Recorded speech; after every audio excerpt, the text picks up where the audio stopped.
Is my offer too simple? The danger of over delivering to justify your price. Do you Mm. secretly pack your offers with endless bonuses just to justify your price? The problem is that over delivering is not generous. It's costing you huge in terms of the doubt tax that you pay. It's exhausting you by keeping you stuck in procrastivity. It's overwhelming all your clients and it's secretly destroying your profit margins. So today we're going to strip away that padding and explore the dangers of over delivering to justify your price. Fantastic. Yay. So we are still in block one of this season three, which means we're talking about self-worth and monetization because it doesn't really matter what's in your offer if you don't believe in what you're giving people. So that's why we're starting here, because it doesn't matter how visible you are, how many eyeballs you have on your stuff. If you don't believe it in your own bones, then you will cause yourself problems later on, and you will play small and you will do all the things that do not grow your business. So, uh, yeah, today we're talking about the core conflict or the ingrained belief that we all have. And you and I, Robert, both grow up thinking that hard work equals high value. And if it Yes. feels too easy, then it feels like a scam or there's a problem with it, Right. you know? So today we're going to prove that simplicity is the ultimate premium deliverable, not Yes. a lack of effort. Has that, Yes, has that exactly. ever happened to you, Robert? Oh, I got thousands of stories. Yeah, okay, give us one. Give us one.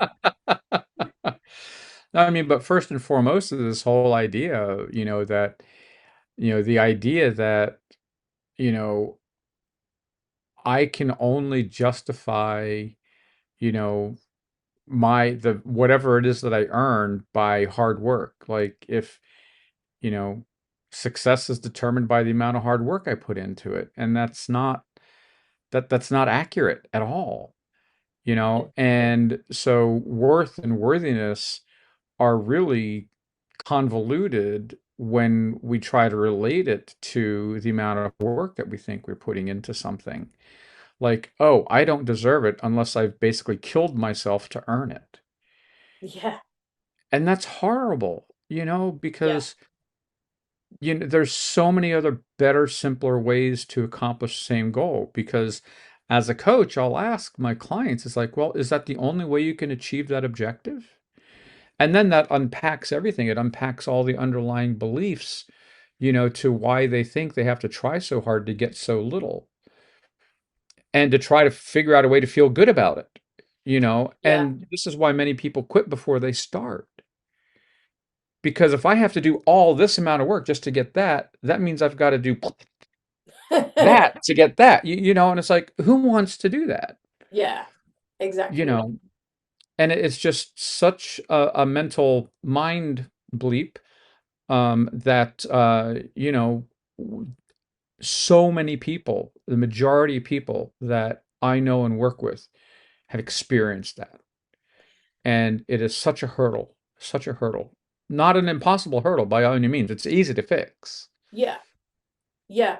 And I think this is where understanding yourself really comes in, because the Yeah. clients that I work with, they have they have programs of their own that are teaching business to people, and they are brilliant at what they do. Yeah.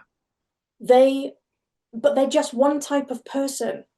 And Right. it's not possible to make sure that every single person in your program is up to speed and following along, right? You can do your best, but there's Yes. certain types of people who just need more help, right? I'm the person who helps those people.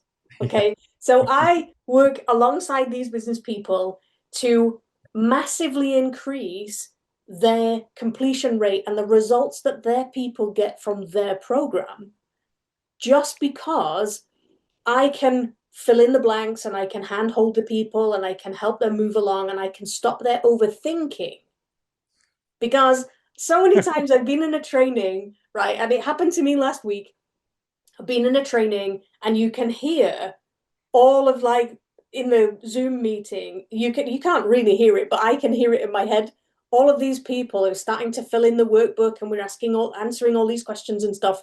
And I can hear all the overthinkers going, yeah, but what if this and what if that? And, and by the time they've questioned themselves 3 times, Yeah. the instructor's moved on Yeah. and they've totally missed the questions in between. And now they're worrying that they're like getting behind. And then by the end of the training, they didn't get out of it what they thought they might. And so those people are like, well, I need to see this again, or I need to, this isn't for me, or whatever.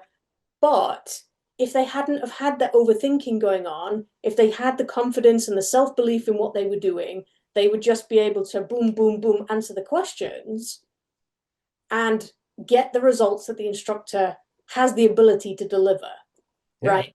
But if Yeah. that instructor is doubting themselves because the percentage of people completing their program is smaller than they expected, they have the same questions, they have the same Yeah. doubt problems, and Yeah. so it's we all do it, we all go through Right. Yeah. And for where were you 7 years ago when I needed you? No. it. Um, and one of the things that I know that I had been like petrified of is being judged by other people that if I'm making money and it's too easy, then I'm cheating, I'm a fraud, I'm scamming. It's like those beliefs came to me as a kid, and it's like, and they're so invalid, but it's like, well, God, if I knew it was that easy, I would have done it. They're telling me this. And because one of the things that I did for a majority of my career, I was all about process improvements. I would literally go into a failing business and immediately, well, develop an immediate turnaround strategy, and identify what's not working, identify the strategy to fix it, and integrate that strategy immediately, whatever that meant. But it was all about process improvement. So it was about taking the most complicated things and making them ridiculously simple. And the Hmm. roadblock was always, and even with myself, it's like, oh, well, that's just too simple to believe. It can't be that easy, can it? No, something that easy can't be worth that much. And it's like that last thing, something that easy can't be worth that much. But we talked about this last week, Hmm. where it's like, we don't think or we forget that what we know is not what other people know, Hmm. right? And that's so important to recognize. Yeah, and I think there's a huge element of insecurity around this over delivering idea. You Ugh, know, a lot of us believe that we have to pack our offers full of stuff so that we can justify the price that we are charging or that we want to charge, because either we want our clients to feel so supported that they couldn't possibly want a refund, right? Or we want to cover every single detail so that we don't miss anything out. oh, But the yeah. trouble is, when we put that much stuff Oh, in, yeah. most of the time we're in a position in our businesses where we don't have those assets Right. ready. So then we have to create those assets. And then we think, though, Yeah. they can't possibly create all these assets because I don't have time, or what if it's not good enough, or, all this kind of stuff. The doubt tax creeps in. Yeah. And then, we are overwhelming the people with so much stuff they don't know where to start. So they don't start. No, they're And afraid. that's Yeah. then they don't get the result that you know that you can deliver for them. So Right. it's double-edged sword. Yeah. So I have a little story about this. Okay. So in 2017 is when I decided I was going to become a business and life coach. Okay. And even though I'd been like in that world, working with executives and federal agencies and large international corporations, et cetera, for many years, I was like the C-level strategic advisor, and so now I'm like, okay, fine. Now I'm gonna do this on my own, be my own coach, et cetera. And so I marked out my pricing, how much I was going to charge. And then, I put in these, kind of meager little bonuses.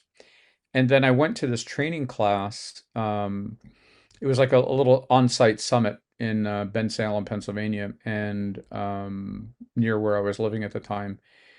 And I met some amazing people. One of them, Seth Green, really amazing dude, who's worked with me a lot. And I was challenged by several people there. They're like, they put me on the hot seat, up on the stage on the hot seat, and they're like, "Why should we believe you?" Yeah. And I'm like, I'll get and the then, code. and then someone said, just tell us what happened. And I was like, oh. And I was running my restaurant. I was running my chocolate shop. I was, full-time employed as a cybersecurity person for a federal agency, to be real vague about that. And, so I had a full-time job and two full-time businesses Wow. at the same time. And so the restaurant started to collapse. And what I ended up doing was I thought I was failing, but what was happening is that I wasn't accessing the resources that I needed. So I started to find out unique ways to gain access to resources that were available to help my businesses. And, even going as far as having meetings with the mayor of Washington, D.C. and local city council folks because my restaurant was located in the economic development area. So I was looking for support that I could. So, anyway, all these different things. And so I told this story for like 20 minutes of everything that I did. It's like every day I'd wake up, I'm going to close the door, I'm going to lock the door, I'm going to lock the door. It's Thursday night. I need $3,000 for payroll tomorrow, Friday. Where am I going to get that money? Wow. I'm going to just run away and hide. And instead, I found a solution, that had nothing to do with loan sharks. But I found real solutions. I found real solutions to real problems, to serve my employees, to serve my business, to serve my clients. Hmm. And so all these things, as I was telling this story to this group of people, everyone was like, we believe you. You are a coach. You are credible. Hmm. Now, what are you going to do to tell somebody all of that in a 3-second landing page, Hmm. and to turn all that around? So, me, I went to the extreme. That night, I went home and I wrote literally 70 different things, 70 different things, more than 70 different things that I could give away as bonuses if somebody signed up for coaching with me. Hmm. And literally it was over like $70,000 worth of products, that I had already created, Hmm. that I could give away. And it was overwhelming. And they're like, you're scaring people away now. Yes. Right. And so there is this pendulum that swings between all these different directions about everything that we're talking about. That when someone goes to you, our listener here, when you go to somebody's landing page, you're evaluating so many different things based on so many different beliefs about what you think you're capable of, what you're not, what you don't think you're capable of. And as an owner trying to deliver these products and services, based on your own self-worth. So all these different things get really convoluted really quick. And Sarah and I are right here to try to just pull this apart and say, let's just look at these golden apples in the middle. Yeah, and I think that's really the crux of it, really, isn't it? It's like the padding. And with the age of AI now, it's so easy to take one training and turn it into a million different things, but it's the same information.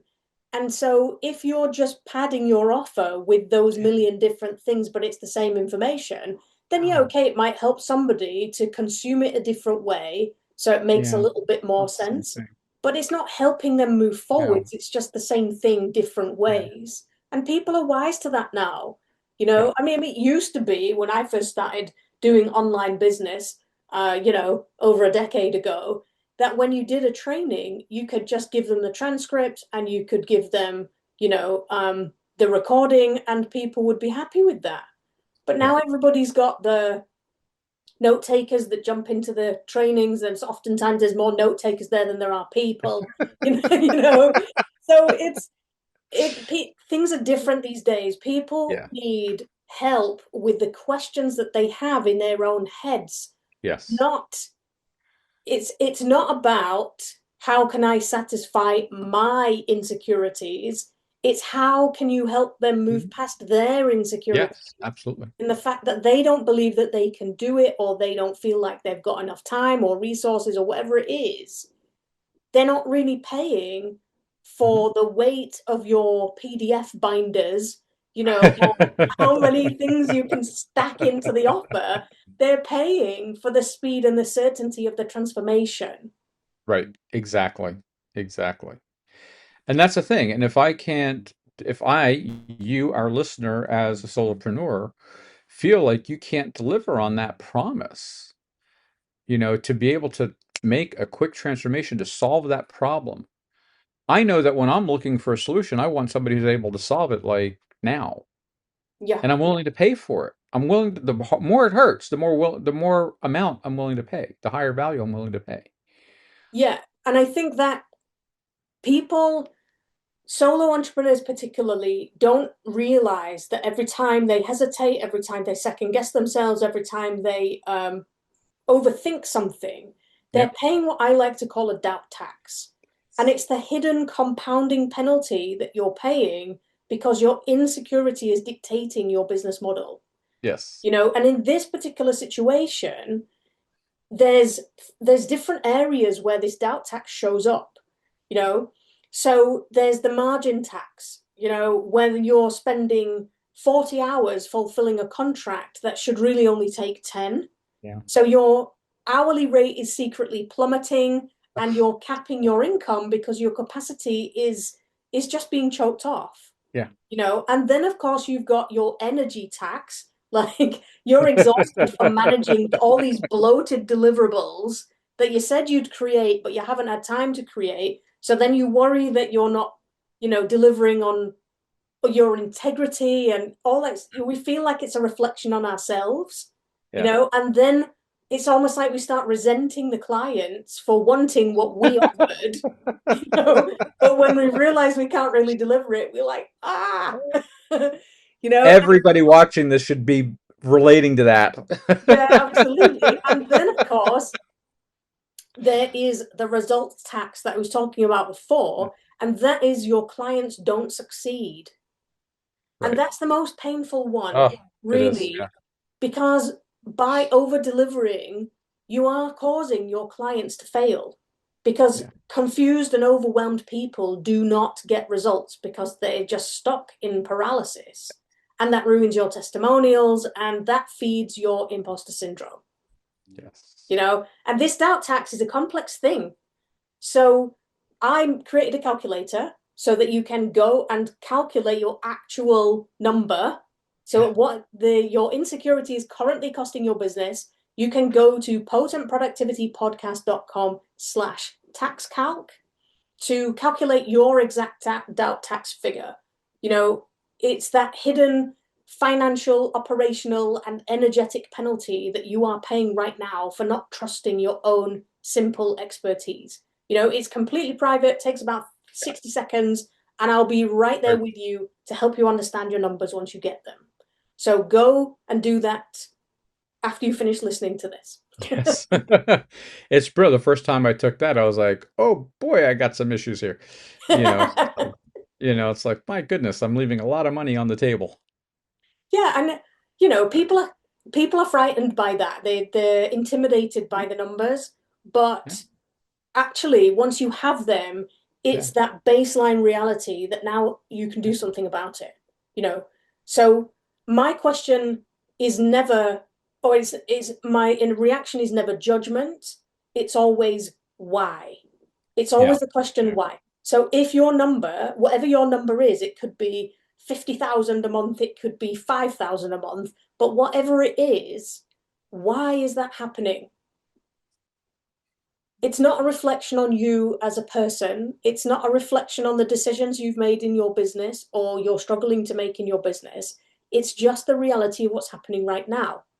Question is, why is that happening? Once we know why it's happening, then we can start fixing it. But if we Yeah. never look at what's happening, we can never fix it. No. And it's like there's so many stories around this, so much experience that I've had around this. And I think that what's really interesting is like when I want to create a simple, streamlined offer, the more I understand about the people that I'm trying to serve, stepping in their shoes and understanding how quick I can not just promise a turnaround, but deliver a turnaround to their satisfaction, not mine, Hmm. their satisfaction, and to make it really simple, and it's like some people, oh, me, have, put like 50 bonuses, all right, I'm exaggerating a little bit, but like sometimes I put like 20 bonuses on. It's like, I wanted to overwhelm people instead of having them buy, so I was totally misrepresenting that. And I learned over the years, it's like, okay, we just need like 4 to 5 primary key bonuses Hmm. that are so much more important than the core offer, that people want the bonuses more than they want what they're originally paying for, type of thing, because that's what's going to get the results. That's what's going to get the results quickly. That's what's going to get the results quickly to their satisfaction. Yeah. Yeah. Yeah, absolutely. And that I've totally shifted over the years from what can I add to what doubts are they struggling with? Hmm. So if I know what they're doubting about their Yeah. abilities to do a certain thing, I will create the bonuses around those doubts to help them move Mhm. forwards from that paralysis. Because the result is promised in the thing, Yeah. right? The doubt is what's stopping people getting the thing. So Mm. if I can help them keep moving forwards from that doubt, Yeah. that's what my offer is built around Yeah. now. So that anybody looking at that who's thinking to themselves, oh, well, no, I can't do that because I don't know this, or I haven't got that, or whatever, Right. Right. they can see that I've thought of that and I've addressed that already. And so, well, Yeah. yeah, okay, we'll give it a try. Absolutely. And simple works. Simple works. And the best way to get confidence is through capability. Pushing through confidence without capability is called arrogance, Oh, yeah. right? Hmm. But if you want real confidence, that comes through capability. How do you develop capability? You build, you practice, you try, you experiment, you revise, you build, you You try, you fail. experiment.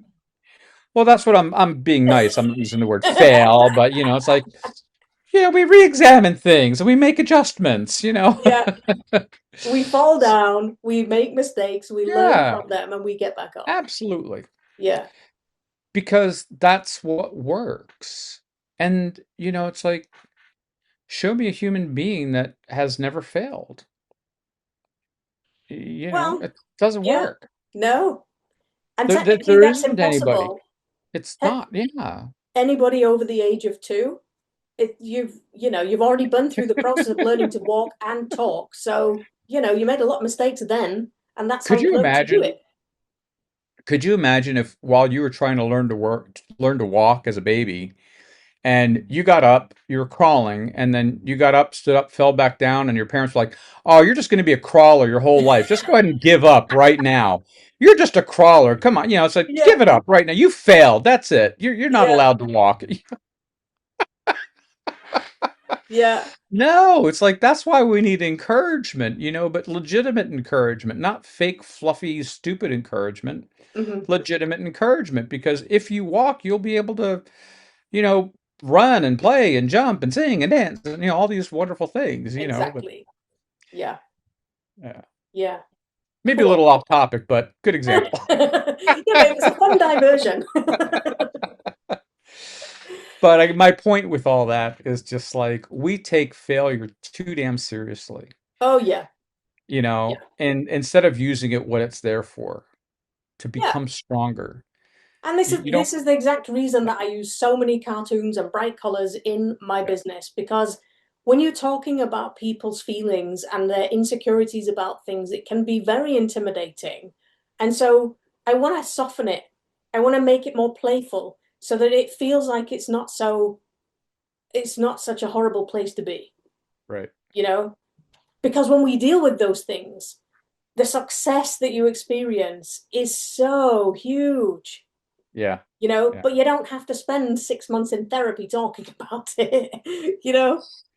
So, Anyway, one of the things that I realized early on, especially when my business crashed, thanks COVID, is that you cannot be scared when you're having fun. No, So I decided to great, make the scary things fun, you know? beautiful. And that way Yeah. we learn quickly and we move through things without getting bogged down and, revisiting trauma and all that kind of stuff that people sometimes get stuck in. Yeah.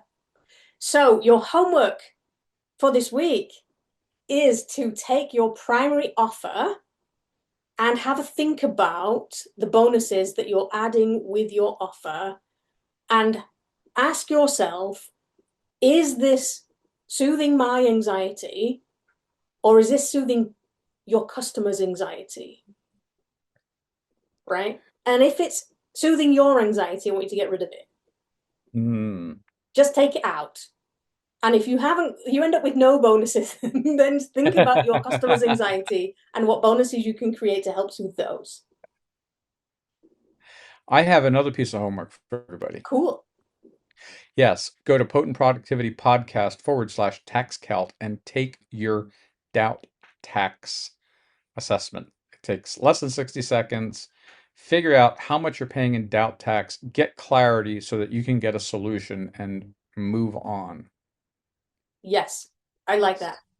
So now we've kind of addressed a little bit of the self-worth and the monetization issue. Next episode, we will be moving on into the exposure and authority, credibility kind of arena. So we're going to tackle how you can start to stand out in your marketing and survive the terror of public judgment. Ooh, interesting. Yeah. Lovely. So thanks for watching. Don't forget Cheers. to subscribe and like and share Yes, and please invite all do. your friends to listen along. And we will see you next time. Excellent. Cheers. Bye. Welcome to the Potent Productivity Podcast, where we pull back the curtain and dive into the real emotional journeys behind entrepreneurship. We're your hosts, Sarah And Robert. And we know that building a business isn't just about crushing your to-do list or chasing overnight success. It's about navigating the ups and downs and unexpected turns that come with following your passion. We're not here to sell you easy wins or rehearse the same tired success stories you've heard 1,000 times. We're here to talk about the moments when enthusiasm is buried beneath a mountain of tasks, when self-doubt creeps in, and when you're not sure where your road leads next. So each week, we'll share raw conversations, real lessons, and practical strategies to help you reconnect with your creativity, build resilience, and rediscover what excited you about your business in the first place. If you're ready for honest talk, community, and actionable inspiration, you're in the right place. Let's get real. Let's reclaim your potent productivity together.